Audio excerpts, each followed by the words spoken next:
dengan diringi oleh beberapa orang perawat di belakangnya. Anita keluar masuk kamar perawatan untuk memeriksa semua pasiennya. Hingga dia tiba di salah satu ruangan VIP. Anita masuk ke dalam namun kemudian dia tertegun sejenak melihat pemandangan di hadapannya. Anita kaget melihat sosok yang tak asing. Sedang menimang-nimang bayi dengan sangat bahagia. "Silahkan dok," ucap seorang perawat menyadarkannya. Kedatangan Anita juga membuat Zaidan sedikit kaget. Lalu dengan cepat dia menyadari jika Anita datang untuk memeriksa. Keduanya bertingkah seolah tak saling kenal. Zaidan menyerahkan bayi yang digendongnya ke perawat. Dia lalu pergi meninggalkan ruangan untuk membiarkan dokter dan perawat melaksanakan tugasnya. Anita menghampiri pasien, di mana dia baru ingat jika ini adalah pasien yang membuatnya harus menumpang mobil Zaidan kemarin sore. Dia tidak menyangka jika justru pasien ini adalah istrinya. Sementara di luar, sambil memainkan ponselnya, Zaidan menunggu sambil duduk di bangku. Hingga tak lama kemudian pintu terbuka. Anita keluar dengan diikuti oleh perawat di belakangnya. Anita tampak akan memasuki ruangan di sebelahnya. Namun dia kaget karena Zaidan tiba-tiba memanggilnya. Dia lalu menyuruh perawat untuk masuk duluan. Zaidan berdiri. Melihat Anita sekilas. "Bagaimana keadaannya dok? Kira-kira kapan diperbolehkan untuk pulang?" "Istri Anda baik-baik saja. Besok sepertinya sudah boleh pulang," jawab Anita sambil berpura-pura sibuk melihat map di tangannya. Mendengar jawaban Anita, Zaidan langsung mengerutkan keningnya. Namun kemudian dia tersenyum kecil. "Oh, syukurlah kalau begitu."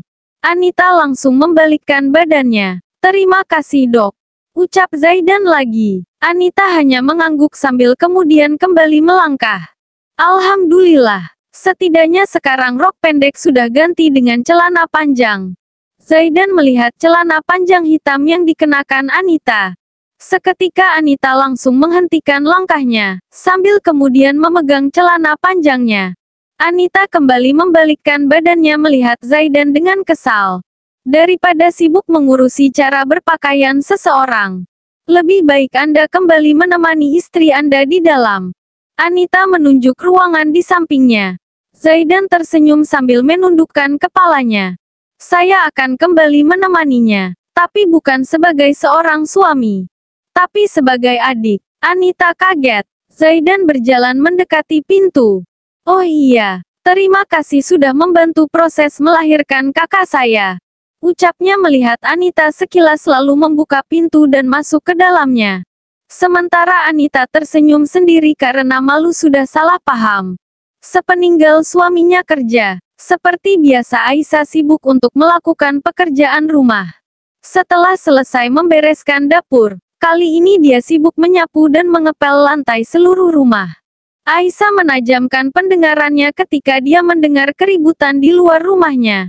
Kali ini pertengkaran tetangga depan rumahnya terdengar cukup jelas. Tidak seperti biasanya yang hanya samar-samar saja.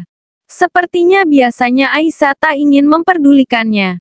Dia memilih untuk tak menghiraukan keributan itu. Tapi kegaduhan di depan rumahnya semakin lama malah terdengar semakin menjadi. Namun kemudian dia mengingat akan kejadian yang menimpa kakaknya. Dia lalu berpikir bagaimana jika pertengkaran mereka berubah menjadi kekerasan fisik seperti yang dialami oleh kakaknya. Aisyah langsung membuka pintu. Dia langsung disajikan pemandangan dua orang sedang adu mulut dengan sengit tepat di depan pintunya yang kebetulan berhadap-hadapan dengan pintu apartemen mereka. Kehadirannya dan beberapa tetangga lain tetap tak menghentikan pertengkaran keduanya. Adu mulut yang sesekali dibarengi dengan saling dorong itu terlihat semakin memanas ketika si istri akan memukul suaminya. Namun si suami berhasil mengelak dan mendorong istrinya hingga jatuh. Semua orang kaget. Apa kalian tidak malu sudah menjadi tontonan gratis orang-orang? Aisyah memegang tangan si wanita ketika wanita itu akan membalas perbuatan suaminya. Wanita itu menepis tangan Aisyah. "Kamu jangan ikut campur."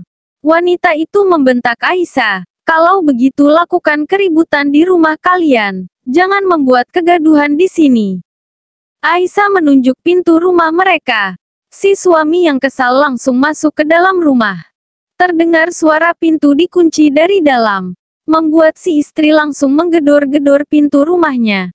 Satu persatu tetangga yang kesal kembali masuk ke dalam rumah mereka. Kini hanya tinggal Aisyah yang tetap di sana melihat wanita itu meminta suaminya untuk membuka pintu. Cukup lama tapi pintu tak kunjung dibuka. Hingga membuat wanita itu duduk dengan lemas di depan pintu sambil menangis. Masuklah, tunggu saja di rumahku. Mungkin nanti suamimu akan membuka pintu jika kemarahannya mereda. Aisyah memegang tangan wanita itu, mengajaknya masuk ke dalam rumahnya. Wanita itu menurut. Dia berjalan dengan lunglai memasuki rumah Aisyah. Aisyah mendudukkannya di sofa, dia lalu mengambilkan minum untuknya. Sementara wanita itu minum dengan air pemberiannya. Aisyah melihat penampilan wanita di depannya yang hanya mengenakan tank top berwarna hitam yang ketat dengan celananya yang sangat pendek. Dia terlihat kacau dengan rambutnya yang acak-acakan. Terima kasih, ucap wanita itu sambil melirik Aisyah ketika menyimpan gelas di atas meja. Aisyah hanya mengangguk. Oh iya, maaf tadi aku membentakmu. Ucap wanita itu sembari sibuk merapikan rambutnya. Tidak apa-apa, wanita itu melihat Aisyah. Naila, ucap wanita itu. Namaku Naila, ucapnya lagi sambil tersenyum pada Aisyah. Aku Aisyah, sepertinya kita seumuran. Ucap Naila sambil terus tersenyum. Aisyah hanya mengangguk. Naila terlihat mencari sesuatu. Apa suamimu merokok? Tanya Naila tiba-tiba. Tidak, jawab Aisyah langsung. Naila terlihat kesal. Mau aku belikan? Tanya Aisyah yang sebenarnya merasa kaget jika wanita di depannya ini adalah seorang perokok. Tidak usah. Aku tidak mau merepotkanmu lagi. Naila berdiri berjalan-jalan melihat sekeliling rumah. Aisyah heran melihat keadaannya yang sepertinya sudah baik-baik saja. Tak sampai 5 menit suasana hatinya bisa dengan mudah berubah. Sama sekali tak nampak kesedihan dan kemarahan lagi di wajahnya. Semakin membuatnya yakin jika pertengkaran heboh seperti tadi sudah biasa bagi keduanya. Aisyah juga berdiri berjalan menuju dapur. Rupanya Naila mengikutinya dari belakang. Suamimu kerja apa? Dokter, jawab Aisyah sembari membuka kulkas. Wah, hebat sekali. Naila tampak kagum. Suamiku cuma seorang bartender. Ucapnya lagi dengan mimik wajahnya yang kesal. Naila lalu melihat Aisyah dari atas hingga ke bawah. Apa kamu tidak sesak atau kepanasan? Tanya Naila sambil menunjuk cadar yang dipakai Aisyah. Tidak, jawab Aisyah santai. Ayahku dari dulu juga selalu menyuruh aku untuk memakai jilbab. Tapi aku tak pernah mau. Ucap Naila sembari duduk di kursi meja makan. Aisyah yang sibuk menyajikan makanan kecil hanya tersenyum. Jika aku memakai pakaian sepertimu, semua teman-temanku pasti akan menertawakan aku. Naila tertawa sendiri. Aisyah menghampiri Naila sambil menyimpan makanan di depannya. Jika kamu pikir membuka aurat adalah gaya modern, maka binatang lebih modern dari manusia. Ucap Aisyah sambil tersenyum. Naila bengong sambil melihat Aisyah. Kenapa ayahmu menyuruhmu menutup aurat? Karena ayahmu tahu jika selangkah saja seorang putri meninggalkan rumah tanpa menutup auratnya, maka ayahnya juga akan selangkah lebih dekat dengan neraka. Begitu juga dengan seorang istri yang tidak menutup auratnya, maka suaminya yang akan menanggung dosanya. Ucap Aisyah lagi dengan santai. Naila terus melihat Aisyah. Mengenai pernikahanmu, Aisyah menatap Naila. Jangan mudah bertengkar hanya karena kesal, saling memaki untuk puaskan hati. Memukul untuk membuatnya mundur, lalu berbaikan dengan tanpa ada saling introspeksi diri.